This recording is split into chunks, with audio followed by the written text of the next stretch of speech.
Well, Jeff, last week of camp for you guys. How the guys looking out there? Last day, actually. Yeah. School starts tomorrow, so had a real physical practice yesterday. Not the energy I really wanted, but it was pretty good. And today we were very locked in. Another great helmet workout.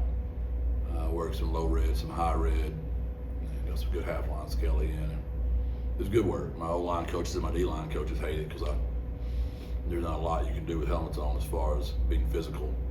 But we got good mental work today. Culture pill of the week, so fit right in. Jeff, we talked to Cam Cooper over the weekend. I wanted to ask you about his process. He said he faced some kind of tough moments in his recovery from his injury just because of the extent of the damage. How did you see him handle it as he went through all that? Yeah, Cam's a very solid human, so that mental's tough. Those guys are separated from the team. We do the best we can with our return to play. I went and visit those guys today. They're out there practicing, doing what they can do. That's tough on your mental. So, and then you come back and sometimes stuff happens. Like Bryson Donnell re-injured his knee again. Had to have surgery again. The situation with Johnny Bowen. You get back in there again, it's tough. So, Marcellus is still recovering. Micah's still recovering from surgeries, and those guys will be good for Johnny, and they'll be good for Bryson as they come back in that return to play. To your point about Cam, it's tough on your mental. Cam said he got down to like 200 pounds. Were you worried about his weight at any point, or was that a process for you guys? I wasn't worried about that. I was just more worried about would he ever get his power and his range of motion back. I knew his weight would come back. So that's been a slower process, but he's getting there. He's getting there. Now the brace always makes you look worse than it really is too. So, but he's getting there. Jeff, what can you tell us about Johnny? What happened and how long is he expected to be out? Yeah, it was a pretty freak accident. One-on-one pass rush, planned wrong. It's not as bad as it was last time, but it's still out for the year. It's a really tough break for Johnny. It's tough on teammates, tough on trainers, tough on strength staff, tough on a lot of people because those kids work so hard to get back. And, he kind of had an average year last year, but he was hoping he's fixing to come on and have a great year with being, 2 years out from his previous knee injury. So we got to get him through the mental. The surgery went well. We're hoping he'll be back sometime next year. We can get him ready for the season. Is it connected to the previous injury, or is it something different? Something different. Something different. What does the rest of that defensive line room look like? You brought in some new guys there. How have those guys looked so far? We've got some that are very consistent and some that are very inconsistent. They're consistent at being inconsistent. That's not how you want to be consistent. But that was a joke, JJ. You need to smile. Yeah. It's okay. Yeah. I know it's the last day of fall camp. You're tired too, so I'm with you. We got to be mentally tough, JJ, so lock in. I said, Yeah. So there's some of them that we struggle with every single day, and there's some of them we struggle with sometimes. So we've got to get more consistent. You alluded to Bryson. I hadn't realized that was a situation with Bryson Donnell, but sort of what's the status there and what's the outlook for him? Same timetable sometime next year, so it's going to be a long haul for Bryson. You have a lot of guys in that room, but how do you feel about just the state of the running back group, even going down a guy like that? Those top three can play for anybody, in my opinion. I feel really good about AP, Behi, Will. Frankie hasn't played in the games a lot, so we'll see what that's like with Frankie, but he is getting better. And we've got a competition, for that fifth spot, obviously with Micah being injured. With you in the final week of fall, has everybody just kind of started to gone into place as far as where they're going to be at as when you start prep work next week? It's a super question, Jack. It's one that I'm very uneasy about because we're really deep, and a lot of times when you're really deep, that means you don't have anybody. But there are teams where you're really deep and you got a lot of guys. So I keep pressing my position coaches and coordinators on let's shrink this thing down a little bit. They just think there's a lot of above the line guys that deserve to play. They're just not ready to shrink the rooms yet. So I'd say we're still battling. We're still pretty deep, and I'm not even giving you any coach talk right now. I'm ready to see a clearer one group and a clearer two group. It's been a mixed. We've always kind of been that way on defense, but we're deeper on offense than we have been. We're still trying to figure out that tight end room. Who's going to be the starter there? That changes daily. And we've got a lot of competition for those receiver reps. Not to mention who goes first or who's getting targeted. There's just a lot of competition right now. Are you guys where you want to be as far as the prep work and the fall workouts before you start into next week? Or would you like to be a little tiny bit further along? Yeah, I don't think we're close yet. There's a lot of still. We're getting better. Just it's one of those kind of deals where you're like, thank God we're 2.5 weeks out, but then it's like, oh God, we're 2.5 weeks out. So it's a mixed bag of feelings, to be honest with you. Does it help with the fact that you're not in the ones, the twos, and the threes at this point, because the competition should still be this fierce going into that final week? Because then once everybody kind of settles in, you almost kind of know that the threes are like, yeah, they'll participate, but they're not as full on engaged as they were during the early part of fall camp. Well, it gets. This is where it gets real different after the scrimmage Saturday. They're going to come in here. There's going to be a scout team board. There's not going to be any more threes. There's going to be ones and twos. There's going to be scout team. Can they play their way out of the scout team? Sure. If we made a mistake, we got the wrong guy, they're in the scout team, and they're dominating our ones and our twos on defense, they're probably coming back to our field. We're probably switching. We made a mistake on our eval.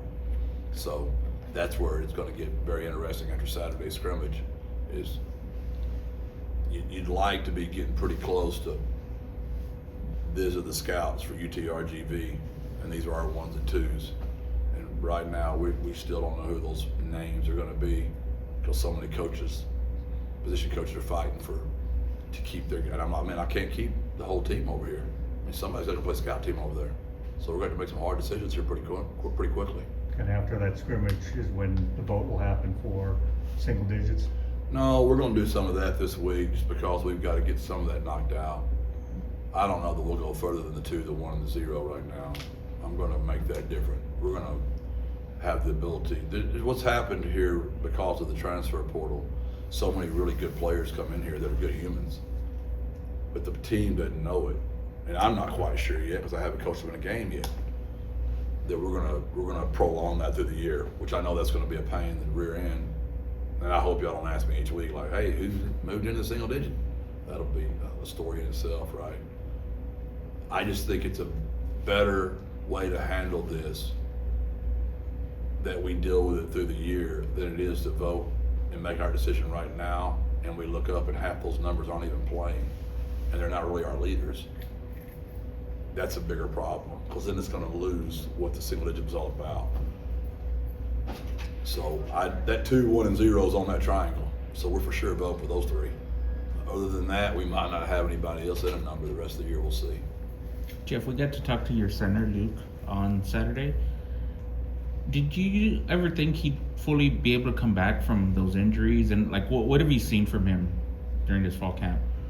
Well, we give every kid a grade on their injury report. So when we took Luke, I think he might have had a D for his injury grade, because he was hurt in high school too. And if you were to give him an injury grade since he's been here, you'd probably give him a D. But he also started, I think, 1 whole year and played very well. And he's been off and on through some years and out for whole years at a time. Y'all had to help me factually on how many games he's actually missed due to injury and how many he's played. I don't know off the top of my head. But he really has been healthy for a while right now, and I'm really thrilled for him. But he spoke on his personal identity the other day, his triangle. Man, he's a grown man. He's an old soul. He had me in tears. I know I talked to y'all about this already once, but to think that he's been with me for 25% of his life, that one hit me right in my face. Like I should have known that. But you know, when someone's that well spoken and that high character, such a good individual, to know that you've had any influence in a positive way to a young man like that, it is very humbling and reminds me why you get in the business. How do you think that's going to translate onto the field? Because it seems like he's ready to become one of the leaders of that offensive line. We talked about that this morning because we're prepping the guys to vote.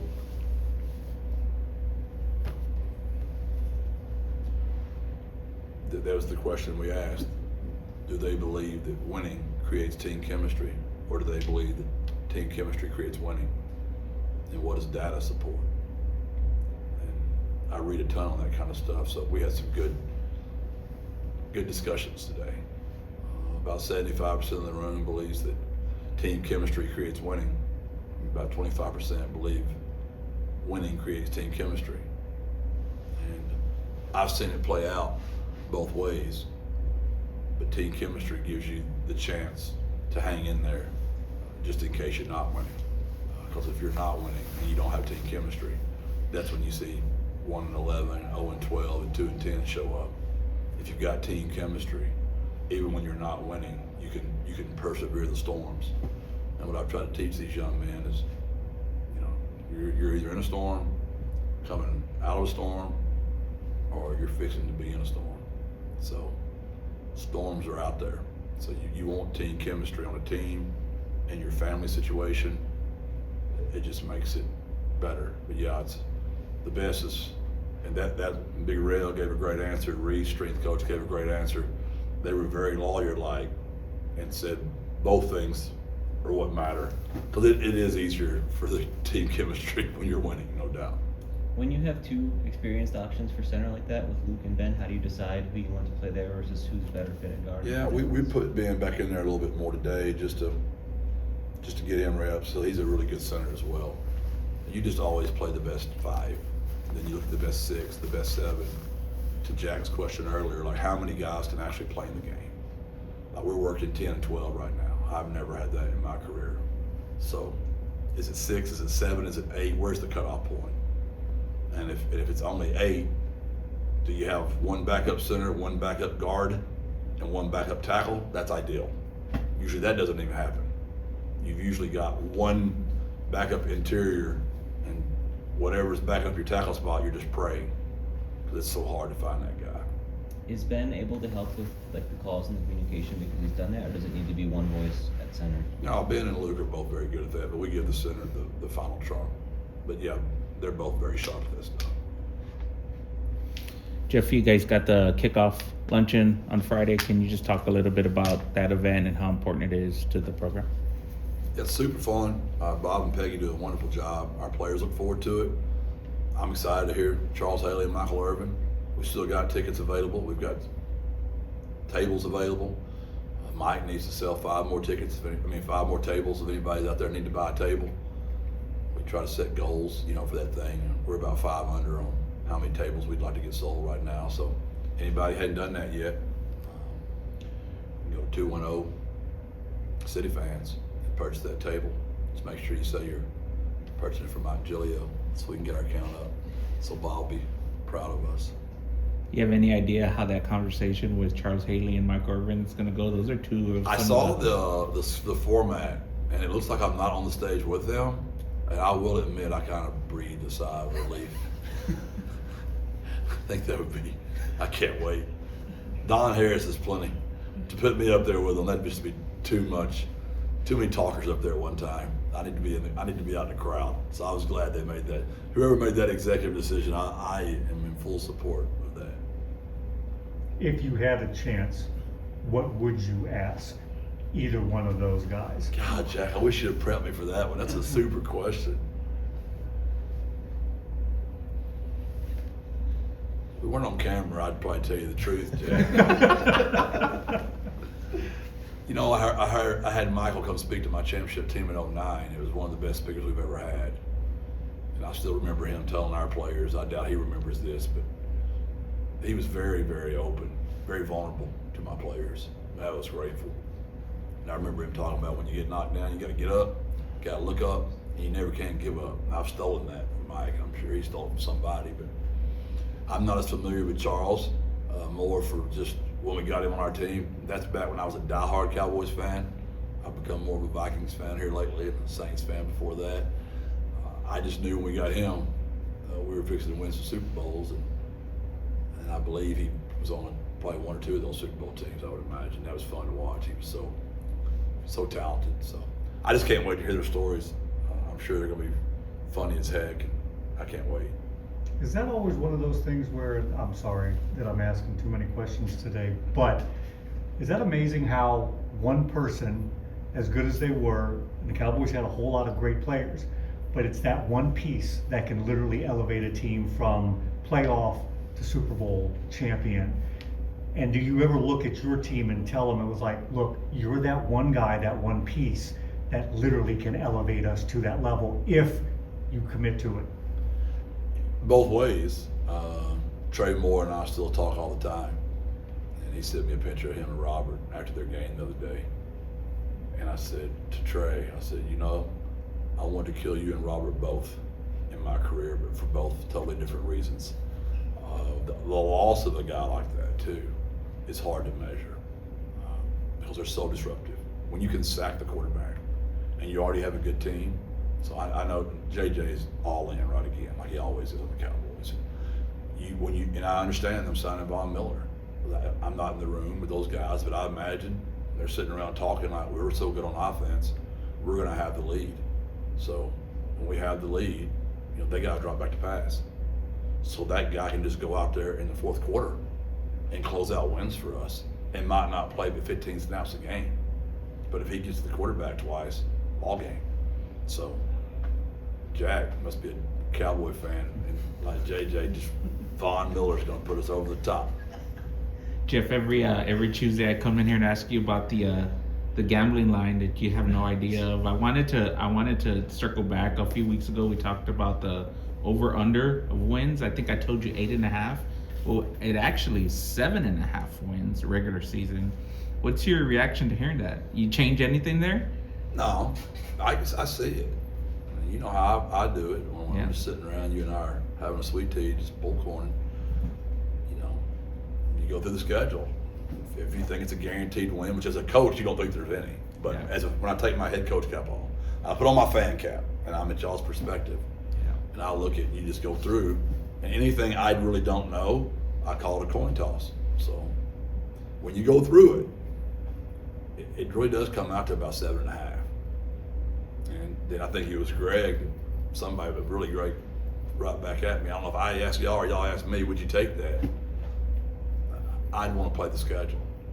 And that's not to say that 8 might be our number, 7 might be, who knows? It's really hard with injuries, and that's a really tough schedule we have. So, yeah, 7.5, I understand it. But I still want to go play the games. Hey, Jeff, appreciate you. Thank y'all. Jeff, do you have